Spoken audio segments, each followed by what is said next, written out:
estudar hoje a lição número 14, Simão, o poder do Evangelho não é mágica. Essa lição está baseada no texto bíblico de Atos 8, de 4 a 25. Eu sou o professor Cleiton de Almeida e estou muito feliz por estar aqui nessa manhã compartilhando com vocês essa lição e peço que Deus abençoe o nosso estudo e que seja um momento de profunda edificação. Vamos orar nesse momento. Senhor Deus e Pai, obrigado por esse dia, obrigado pelo dom da vida, obrigado porque o Senhor nos trouxe até aqui. E que esse momento de estudo da Tua Palavra e desta lição sejam edificantes, sejam transformadores e tragam frutos de vida e tragam transformação para nós e para todos que estão ao nosso redor. Abençoa-nos em nome de Jesus. Amém. Vamos fazer a leitura do texto bíblico em Atos, capítulo 8, versículos 4 a 25. Vamos lá. Mas os que andavam dispersos iam por toda parte, anunciando a palavra. E descendo Filipe à cidade de Samaria, lhes pregava a Cristo. E as multidões unanimemente prestavam atenção ao que Filipe dizia, porque ouviam e viam sinais que ele fazia. Pois que os espíritos imundos saíam de muitos que os tinham, clamando em alta voz, e muitos paralíticos e coxos eram curados, e havia grande alegria naquela cidade. E estava ali um certo homem chamado Simão, que anteriormente exercera naquela cidade a arte mágica, e tinha iludido o povo de Samaria, dizendo que era uma grande personagem, ao qual todos atendiam, desde o menor até o maior, dizendo: este é a grande virtude de Deus. E atendiam-no porque, já desde muito tempo, os havia iludido com artes mágicas. Mas, como crescem em Filipe, que lhes pregava acerca do reino de Deus e do nome de Jesus Cristo, se batizavam, tanto homens como mulheres. E creu até o próprio Simão.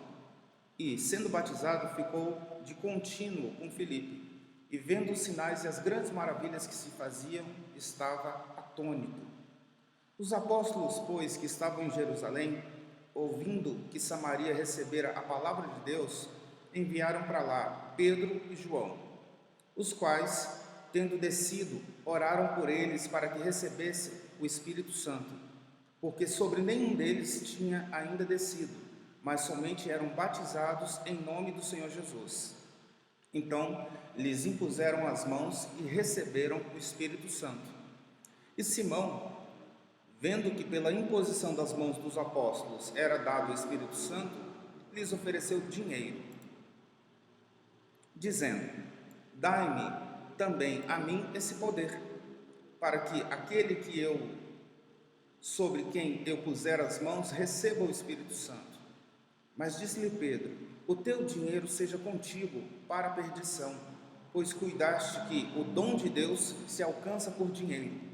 Tu não tens nem sorte, nem parte nesta palavra, porque o teu coração não é reto diante de Deus. Arrepende-te, pois, dessa iniquidade, e ora a Deus para que porventura te seja perdoado o pensamento do teu coração. Pois vejo que estás em fel de amargura e em laço de iniquidade. Respondendo, porém, Simão disse: orai vós por mim ao Senhor, para que nada do que dissestes venha sobre mim. Tendo eles, pois, testificado e falado a palavra do Senhor, voltaram para Jerusalém, e em muitas aldeias dos samaritanos anunciaram o Evangelho. Esse texto foi lido na versão Almeida, corrigida e fiel. Vamos aos objetivos da nossa aula.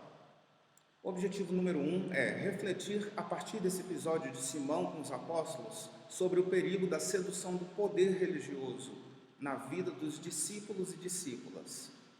E o segundo objetivo é dialogar sobre os traços do verdadeiro cristianismo. Vamos lá. Vamos agora fazer a leitura do texto da lição e discutir, refletir sobre cada um dos temas que serão levantados. Para início de tudo, Coisa maravilhosa é abraçarmos a fé em Cristo, seja para quem se converte no decorrer da vida e se lembra com satisfação do dia do seu encontro com Deus, seja nascendo num lar cristão e crescendo num ambiente de fé, mas sabendo que houve um momento em que o amor de Deus ecoou mais forte, impactou e transformou sua vida. A verdadeira fé, aliada ao batismo, faz renascer em nós uma nova criatura. Contudo, a Bíblia ensina que essa nova vida precisa vir acompanhada pelos frutos que demonstram uma verdadeira conversão. Simão, alvo da nossa lição, custou a entender isso. Essa introdução é muito breve, mas já é bastante profunda, porque ela mostra para nós que não basta a confissão com os lábios e o batismo. É necessário para que nós sejamos definidos como verdadeiros cristãos e possamos ser contados, dentro do número daqueles que seguem a Cristo, é necessário que haja transformação de vida e que haja a frutificação de atos de justiça, o que nós chamamos de atos de frutos, frutificar os frutos do Espírito, e isso é uma condição necessária, uma condição assim inegociável para definir o caráter do cristão. Então, a lição já vai nos apontando para aquele objetivo, Quais são os fundamentos do que definem o que é o ser cristão? A gente já pode apontar para desses fundamentos, os frutos, porque pela árvore conhecereis os frutos. E essa árvore, repetindo, não basta a árvore confessar a Jesus e ser batizado, mas ela precisa, num terceiro passo, passar pelo processo de transformação interior. Aí seguem-se os frutos do Espírito. Vamos ao texto da lição novamente. Fundamento bíblico. Cristo concedeu dons a seus apóstolos para que, abençoando e libertando muitas pessoas, sua mensagem pudesse ser anunciada e levada em consideração pelo povo da época. A morte de Estevão abriu caminho para uma forte perseguição à igreja, que até aquele momento se limitava à cidade de Jerusalém, mas agora, diante da perseguição, passou a se espalhar por outras regiões. Nesse contexto, o texto bíblico em destaque apresenta um novo personagem, Simão, um homem que tinha popularidade em Samaria por sua prática em artes mágicas. O próprio texto bíblico relata que com tal magia, Simão iludia e enganava o povo que, do menor ao maior, o seguia, dando ouvidos às suas palavras. Simão passou a ser visto como o grande vulto, o vulto daquele contexto social. Dele, as pessoas diziam, ele é o grande poder de Deus. Uma coisa importante que a gente precisa levantar aqui é um pano de fundo histórico, tanto da cidade quanto do próprio cristianismo. São duas questões importantes. A questão da cidade é que a gente vê, através da arte mágica, um hábito, uma cultura, um modus operandi na vida daquela sociedade. E dentre várias características que aquela sociedade tinha, o texto chama atenção para essa figura de Simão e chama atenção para a atividade que ele exercia. Ele era um encantador, um ilusionista, trabalhava com isso e disso ele tirava o seu sustento de maneira talvez não muito justa, mas ele era profissional das artes mágicas. Isso é interessante a gente pensar no contexto histórico da cidade. E importante no contexto histórico do cristianismo é a gente ver que Deus permitiu uma perseguição. Essa perseguição que envolve a vida e a morte de Estevão provoca inevitavelmente um espalhamento, uma diáspora, e faz com que o evangelho, os cristãos sejam espalhados e, consequentemente, o evangelho seja espalhado para outras regiões. E aí aparece a figura de Filipe, pregando nessa região, levando o exorcismo, levando a cura, levando a boa nova, e levando o nome de Cristo e os frutos da vida com Cristo e com o Espírito Santo para pessoas que não conheciam essas virtudes. Então a gente vê essas duas coisas acontecendo simultaneamente, o contexto social e a chegada do cristianismo. Vamos adiante no texto. Mas a chegada de Filipe a Samaria trouxe libertação para esse povo, que, sendo evangelizado, aceitou a fé em Jesus.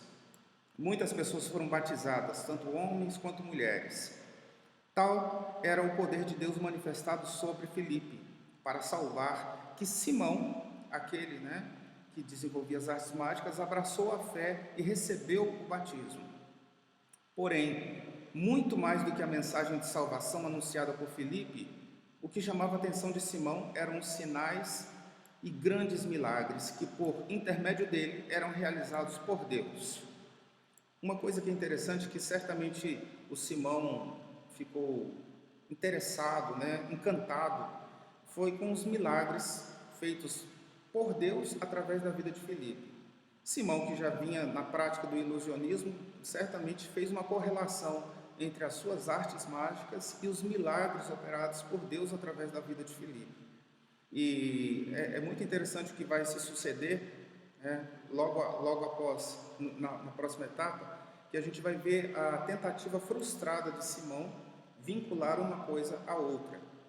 Mas isso certamente chamou a atenção de Simão, porque isso era uma prática da vida dele. O quê? Fazer alguma coisa que as pessoas não estavam habituadas a ver. Fazer uma coisa extraordinária, incrível, diferente. E Filipe, cheio do poder de Deus, chegou na cidade fazendo coisas muito maiores do que as coisas que o Simão fazia. Isso certamente chamou muito a atenção do Simão. Voltando para cá.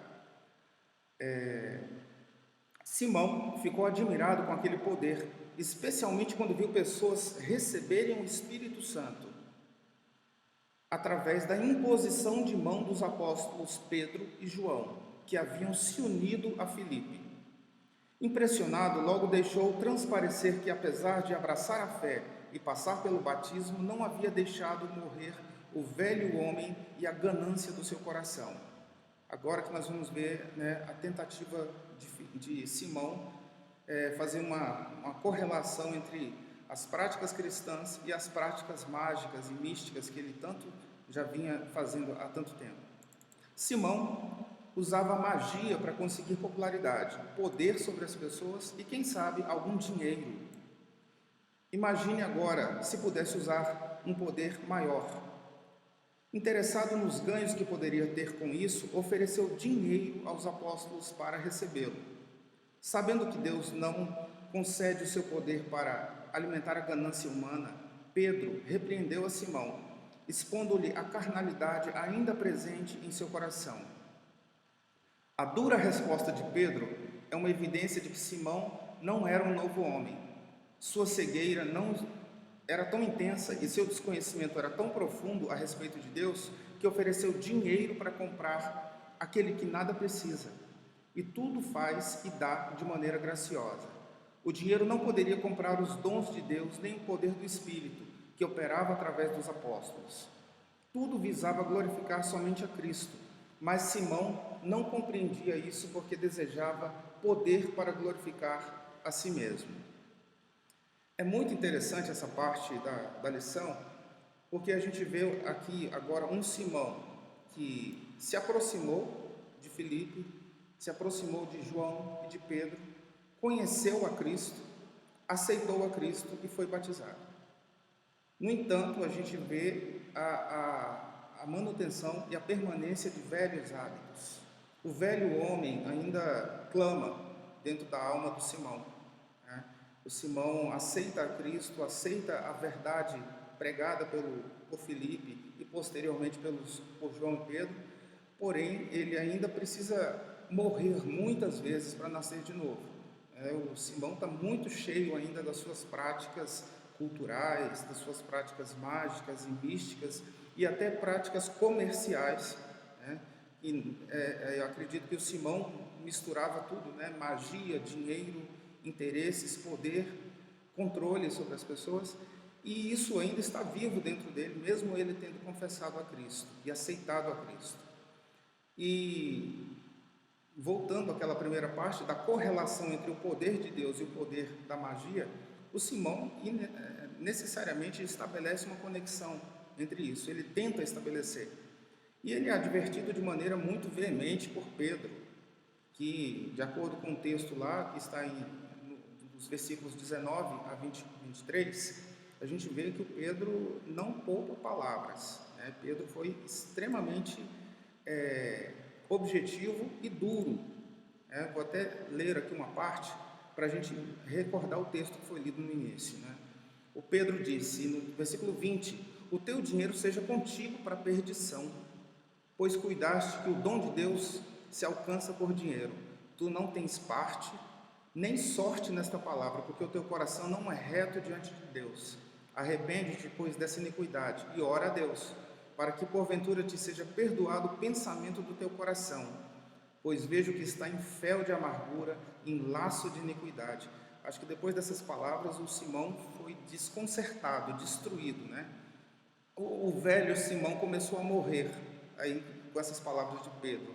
Aí é um processo de morte e renascimento que a gente vê em Nicodemos, que a gente vê em vários personagens da Bíblia, que vem com a palavra, com o confronto que a palavra gera dentro de nós. Não basta, mais uma vez falando, não basta dizer aceito a Jesus, não basta ser batizado, é preciso morrer e nascer de novo.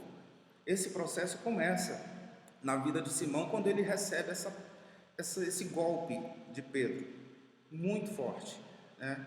Talvez muitos de nós não tivéssemos a capacidade de ouvir essas palavras e não sentir algo muito profundo, uma tristeza muito grande dentro do coração. Aí qual é a atitude de Simão? No versículo 24, respondendo, porém, Simão, orai vós por mim ao Senhor, para que nada do que dissestes venha sobre mim. Já mostra aí um começo de temor, né? Começou a mudar um pouquinho a cabeça e o interior de Simão. Vamos voltar para a lição no item a palavra que ilumina a vida. As atitudes de Simão e dos discípulos nos mostram que a profissão de fé e o batismo não bastam para uma verdadeira conversão do coração. Embora sejam importantes e necessárias na vida da pessoa cristã, a verdadeira mudança em nosso coração é manifestada pelas novas atitudes, ou seja, pelos frutos. O agir do Espírito de Deus em nós nos levará a produzir frutos de arrependimento diante dos erros do passado e nos ajudará a corrigi-los com novas práticas. Simão nos apresenta verdades muito importantes a serem consideradas, pois ainda vivemos num mundo místico, onde a falta de conhecimento e o engano levam muitas pessoas a depositarem sua fé em coisas absurdas, muitas das quais não têm a ver com Deus, mas com idolatria e superstições. A história de Simão nos alerta sobre a importância de não cairmos nesses enganos. Interessante nesse tópico aqui da lição, o quanto que aquele povo da época, né, voltando para o aspecto cultural e social daquela cidade, o quanto que o povo ainda tinha o pensamento idólatra, o pensamento supersticioso, e a palavra de Deus ela é veementemente contra a idolatria e superstição. E talvez não seja só um privilégio daquela cidade, mas contextualizando, trazendo para os nossos dias, até hoje, nós ainda temos rudimentos de superstição, rudimentos de idolatria, pensamento mágico, pensamento místico, e às vezes tentando, como Simão, adaptar isso à palavra de Deus, né? E isso é um dos riscos que nós corremos de não viver um evangelho libertador, mas sim um evangelho que aprisiona.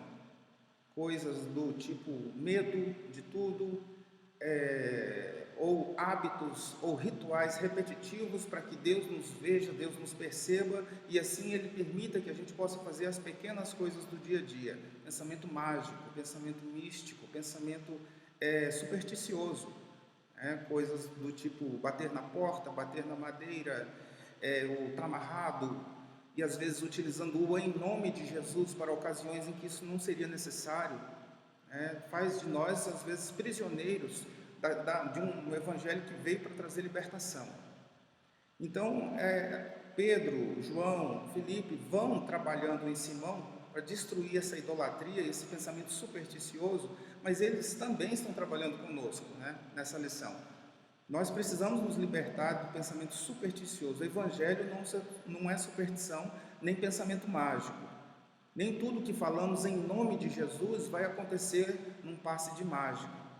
Jesus não é brincando, tá? Com todo o respeito, não é o gênio da lâmpada, que a gente faz 3 pedidos. Jesus não é mágico. Isso certamente foi bem difícil para o Simão entender, porque o Simão era mágico.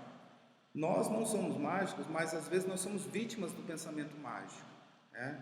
De achar que existe necessariamente uma relação de causa e efeito em tudo aquilo que a gente faz em nome de Jesus.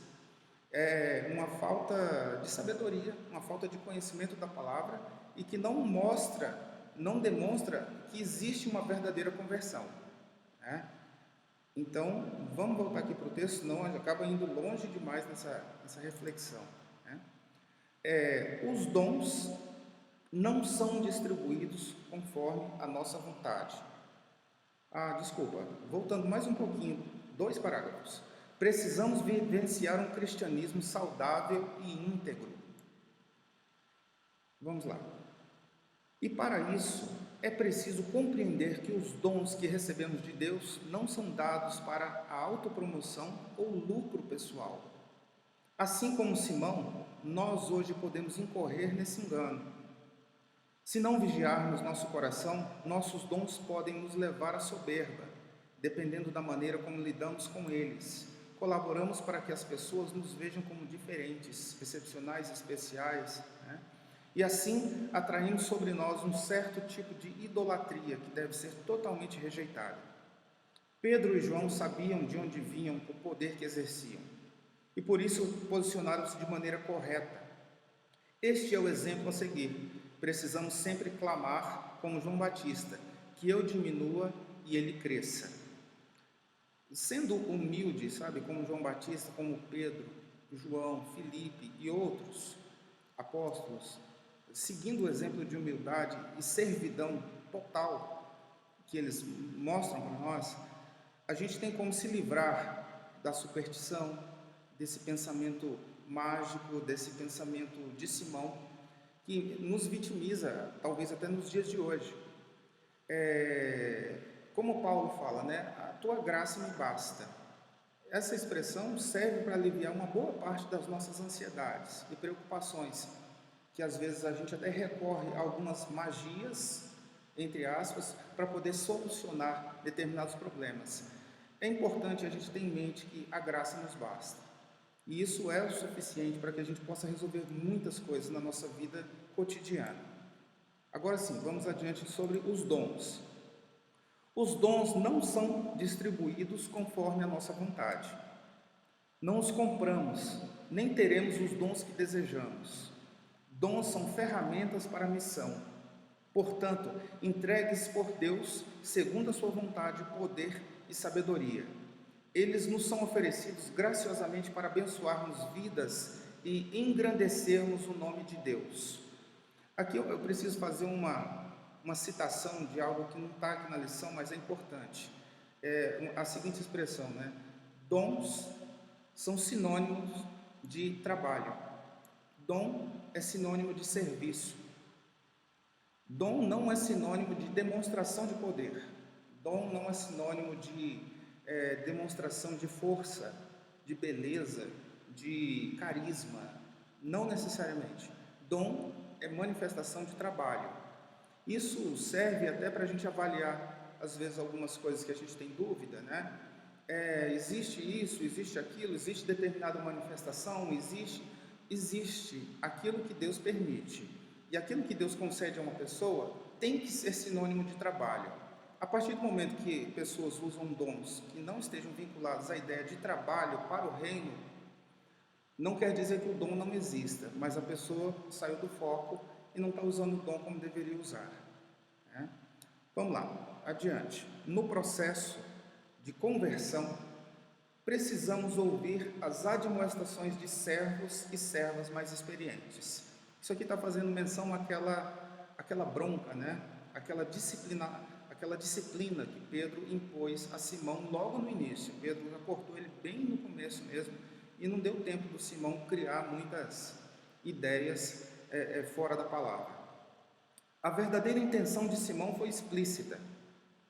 Apesar de abraçar a fé, ele não se desvencilhou das ideias antigas de ter poder para controlar as pessoas.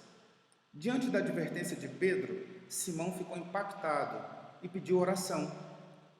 O texto não diz o que aconteceu com Simão depois daquela conversa, mas é interessante perceber que na nossa caminhada cristã, em meio às nossas visões equivocadas da vida e da fé, Deus se preocupa em educar-nos e devemos ter o nosso coração aberto ao arrependimento e à transformação que o Espírito quer propor em nossas vidas, a partir da admoestação sincera de outras pessoas cristãs.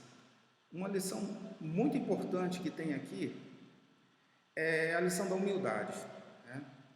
A lição da humildade que o texto da lição nos convoca, e o texto bíblico nos convoca para isso também. Nós temos que ter a capacidade de ouvir aqueles que são mais experientes do que nós. Isso é extremamente difícil, né? A gente acha muito fácil Pedro, Felipe, João fazerem advertências a Simão. É bonito até de ver. Só que às vezes a gente não acha tão bonito, né, quando um sacerdote, um ancião, um professor da escola bíblica nos adverte, um coordenador de ministério, e às vezes a gente reage de maneira não muito positiva, não muito aberta. Mas a lição nos convoca para essa humildade, a falarmos como Simão, né? Tenha misericórdia de mim, ore por mim, para que eu consiga entrar no caminho e que tudo isso de ruim que vocês falaram não recaia sobre mim. Então é bem interessante a gente pensar nisso. Afinal, estamos aqui num espaço de escola, e escola é um local onde a gente aprende. Então a gente aprende com o professor, a gente aprende com o aluno, com o coordenador do ministério, com os idosos, com o sacerdote, com o pastor. Todos nos ensinam o tempo todo, mas a palavra é clara e o texto da lição também é claro. A gente aprende com quem sabe mais do que a gente. Então é um chamado à humildade, né? Precisamos disso. Não é só Simão que precisava de broncas, né? Às vezes a gente precisa, às vezes eu preciso de muitas broncas na minha vida. Vamos lá. É importante acompanhar pessoas novas na fé, para ajudá-las na compreensão correta dos valores e dinâmica do reino. Havia ali, inegavelmente, alguém atraído pelo Evangelho, porém com intenções equivocadas. Pedro e João entenderam isso e olharam para Simão com olhos de amor, dispondo-se a colaborar com seu crescimento, mesmo que significasse lhe chamar a atenção por um comportamento que mostrava o quão equivocada estava a sua compreensão sobre o poder e a missão de Deus. É interessante chamar a atenção aqui nessa parte, que a lição fala que o Pedro e o João chamaram a atenção do Simão com amor. Certamente, se fosse João, teria sido um pouco mais brando, eu creio. Agora, com Pedro, a coisa é um pouco mais pedra, né? Porque a maneira como Pedro sempre se expressou, a maneira como Pedro se expressa em várias passagens da Bíblia, é uma maneira muito enfática, ou é ou não é. Não é à toa que se chama Pedro e ele é pedra, né? É algo bíblico isso, e é uma maneira muito dura. Se essa é a maneira amorosa de Pedro chamar a atenção, talvez a gente não quisesse que Pedro fosse um pastor nosso, por exemplo, né? Pedro realmente é uma pessoa muito incisiva, muito pragmática e muito forte nas suas palavras, né? E isso é uma coisa bonita no Evangelho também, porque a gente vê que cada discípulo tem a sua característica, né? O amor, a misericórdia, a sabedoria, o conhecimento, a tempestividade e várias outras características que os discípulos, os apóstolos mostram para nós. E nós somos assim também, né? Da mesma forma, nós somos humanos como eles eram e agimos de maneiras diversas, diferenciadas. Vamos adiante aqui. Sabemos que nem todas as pessoas que se aproximam do Evangelho se livram prontamente das motivações erradas e das más intenções. Isso é muito profundo, né, gente? Porque isso mostra quem somos, quem é o novo convertido e quem é aquele que já nasceu dentro do Evangelho. Nem sempre nós temos as motivações corretas, né? Nem sempre nós temos as melhores intenções. Algumas vezes a transformação que Deus opera é completa e instantânea. Outras vezes isso levará tempo e será necessário acompanhá-las em oração e com presença, motivando-as a perseverar. De fato, né, a gente percebe que a transformação do caráter cristão, o desenvolvimento do caráter cristão nas nossas vidas é algo que precisa ser no dia a dia, precisa ser semana a semana, mês a mês, ano a ano, década a década. É um processo que na verdade não tem fim, é um processo que tem um começo, né? Até o momento em que houver a redenção total. Mas é um processo que não tem fim, ele não se esgota enquanto estamos aqui na Terra, sempre é tempo de aprendizado. E a gente percebe isso aqui no texto, não somente na vida do Simão, mas a gente percebe um aperfeiçoamento também na vida dos apóstolos, né? Cada um a seu modo. Importante grifar: motivações erradas e intenções más. Todos os dias a gente precisa repensar as nossas motivações. Todos os dias a gente precisa repensar as nossas intenções. Existe um ditadozinho de internet que o pessoal pergunta assim: o que te motiva, né? O que faz você levantar? O que faz você ir? O que faz você acreditar e agir em determinadas coisas? A gente precisa pensar isso todos os dias. O que nos motiva? Nós temos uma motivação, a maior motivação que nós temos é Cristo, o Evangelho, a nossa fé, né? E outras coisas mais também nos motivam. Nós precisamos avaliar todas essas outras motivações que nós temos e precisamos julgar as nossas motivações e julgar todas as nossas intenções. Bom, vamos adiante. Os atos de Simão nos convidam a avaliar a nossa fé. Quando tentamos viver um cristianismo distorcido, movido por interesses escusos, toda a nossa tentativa de iludir as pessoas ao nosso redor pode recair sobre nós como a pior das ilusões. Aqui eu leio essa passagem, né? Toda a nossa tentativa de iludir as pessoas ao nosso redor pode cair sobre nós como a pior das ilusões. A palavra que vem à mente é integridade. Aquela palavra tão importante nas Escrituras. A integridade, a fidelidade a Deus. São duas características que, se nós tivermos a fidelidade e a integridade, a gente está a meio caminho aí de vencer, né, o ilusionismo. O ilusionismo de ser um cristão de aparências, de palavras, de jargões, de atos, né, de brados, mas que no fundo não é cristão. Então, para a gente vencer esse tipo de cristianismo clichê, né, que é o cristianismo de palavras, de bordões, de vestimenta, de penteados e outras coisas mais, para a gente vencer isso, para a gente vencer esse ilusionismo cristão, a gente precisa de integridade e fidelidade. Tendo integridade e fidelidade, a gente não engana a nós mesmos. Não enganando a nós mesmos, a gente não vai enganar os outros, né? Pessoas nos identificam como cristãos e cristãs. Até nos seguem por acreditarem que o somos. Mas o Deus que sonda os corações e esquadrinha os pensamentos, sabe de qual fonte cada obra nossa provém. Vem aqui à mente aquele texto, né, da fonte que não pode jorrar água doce e salgada.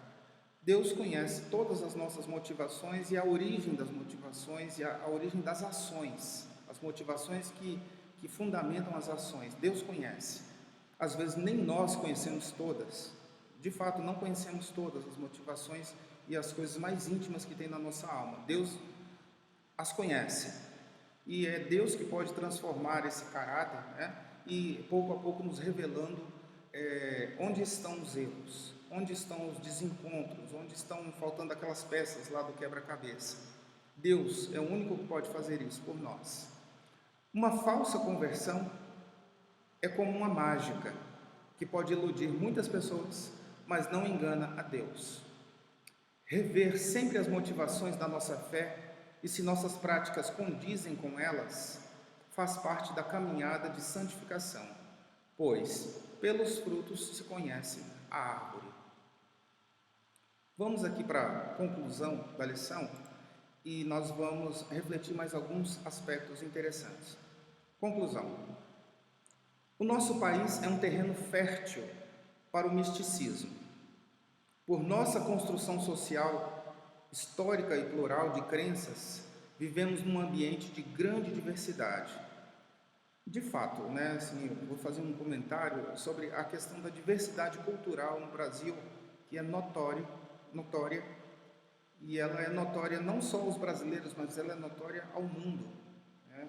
Tem um ditado bonito que diz que o brasileiro tem a cara do mundo, ou o mundo tem a cara do brasileiro, porque no Brasil você encontra as mais diversas etnias, as mais diversas miscigenações, e você tem esse caldeirão cultural, né, que é o nosso país. E certamente, quando você chega com a verdade do Evangelho, a coisa mais automática que vai acontecer é que milhares e milhares vão agir como Simão. Vão pegar a verdade do Evangelho e adaptar à sua realidade cultural. Aí, algumas coisas são extremamente louváveis e outras é necessário que não se misture. Como ter sabedoria para discernir o que é adequado e o que é inconveniente? Como ter essa sabedoria? Essa sabedoria só pode vir do Espírito Santo de Deus. Não tem uma cartilha pronta para dizer o que é certo e errado. Mas pelo conhecimento da palavra e pela convivência com Deus, pela busca da presença de Deus, Deus vai nos mostrando o que é lícito e o que não é lícito. Como naquela frase importante de Wesley, que fala que no essencial tudo e no não essencial liberdade, é uma frase extremamente bonita e uma frase extremamente aberta, né? Nós não sabemos em cada contexto o essencial, mas Deus nos revela. Não sabemos em cada contexto o que é essencial e o não essencial. Isso realmente é uma questão de sabedoria, extremamente complexo. E qualquer tentativa que às vezes a gente possa ter de definir o que é certo e errado nos nossos critérios pessoais, a gente vai cair no campo de ser taxado como preconceituoso ou radical de qualquer ordem, né? Então, vamos voltar aqui para a conclusão. Sabemos que o poder religioso está enraizado em nossa cultura. Então, voltando mais ainda para essa questão do Brasil, a gente vê uma grande miscigenação, a gente vê uma grande mistura mesmo, né? Miscigenação, e a gente vê uma coisa extremamente interessante e por vezes nociva, que é o sincretismo, em que vai se misturando e de repente a gente misturou tanto que a gente não sabe de onde a gente começou, né? É uma coisa que o cristão deve estar bastante atento, porque apesar de nós estarmos num mundo conectado, num mundo plural, num mundo cheio de cores e ideias, e todas a princípio estão corretas, porque se não estiverem corretas nós estamos errados em afirmar isso, nós precisamos tomar muito cuidado com essas ideias de sincretismo, que é basicamente o que o Simão tentou fazer, né? O sincretismo entre a magia e o poder de Deus. Não teve casamento esse sincretismo. E muitas outras coisas que nós temos na nossa cultura, na maneira como o Evangelho se desenvolveu no Brasil, a gente pode perceber que algumas coisas precisam ser acertadas à luz da palavra, não à luz dos nossos conceitos culturais familiares e pessoais, ou de regiões do país, mas à luz da palavra, né? Voltando aqui mais uma vez para a conclusão. A narrativa de Simão nos tem, então, uma importância peculiar. Contra toda prática de mentira, precisamos anunciar a verdade do Evangelho. Contudo, o amor, o respeito e a tolerância precisam prevalecer, não porque a lei manda, mas porque o amor e respeito são princípios ensinados por Jesus. Um ponto interessante que é necessário a gente comentar aqui é a diferença entre os mandamentos de Jesus, né, e aquilo que a gente vê como status quo ou então como a norma dominante da sociedade. Existem muitos apelos para que a gente possa agir de determinada forma, de uma forma ou de outra forma, respeitando, amando, e existe hoje até leis que tentam estabelecer, balizar a conduta dos relacionamentos sociais. É interessante falar que Jesus está acima das leis humanas. E a forma como Jesus pediu para que a gente amasse as pessoas excede, ultrapassa esse entendimento de pluralidade que o mundo prega hoje. O amor de Deus é muito superior ao conceito de pluralidade, ao conceito de ações afirmativas e quaisquer conceitos bonitos que a sociedade vem desenvolvendo, que são interessantes, mas não são intensos, profundos e tão poderosos como o amor de Deus e o amor que Deus ordena que a gente ame as pessoas. Em tempos de crises políticas, pandêmicas e econômicas, crises de toda ordem, crises biológicas, crises geológicas, nós temos atualmente crises em todos os segmentos da ciência. É muito interessante que a gente saiba, de fato, amar as pessoas. E principalmente como reflexo de crises que estamos passando nos últimos anos, a consequência imediata está sendo a polarização, né? A luta entre grupos, a divisão, a cisão. Isso é extremamente contrário àquilo que Deus prega. Deus prega o amor, Deus prega a misericórdia, Deus prega a bondade, o respeito a todas as pessoas. Praticando isso, de fato, o mundo vai conseguir ver em nós alguma diferença. Não um amor mecânico, não um amor partidário, não um amor porque está escrito em algum lugar, em alguma lei que eu tenho que amar ou respeitar, mas não, isso está escrito nos nossos corações, nas nossas almas, porque Cristo, Deus, o Espírito Santo, escreve nas nossas almas aquilo que nós precisamos fazer. Esse amor constrange, esse amor transforma, né? Esse amor traz pessoas que nunca experimentaram esse tipo de relação para o convívio daqueles que são genuinamente cristãos, autênticos, e a outra palavra que eu citei agora há pouco, me fugiu agora, daqui a pouco eu me lembro. Autêntico é uma delas. Enfim, e para a gente concluir, existe uma reflexão que a revista nos propõe. A reflexão é a seguinte: se nem todo sinal miraculoso vem da parte de Deus, como podemos discernir quando os sinais são verdadeiros ou não? Se nem todo sinal miraculoso vem da parte de Deus, como podemos discernir quando os sinais são verdadeiros ou não?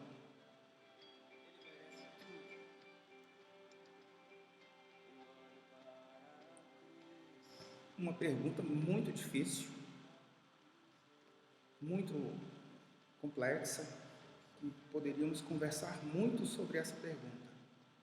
Algo muito, por ora, subjetivo, e às vezes, por ser tão subjetivo, nós precisamos recorrer à palavra de Deus para que saiamos da subjetividade e tenhamos um mínimo de objetividade para poder lidar com esses assuntos.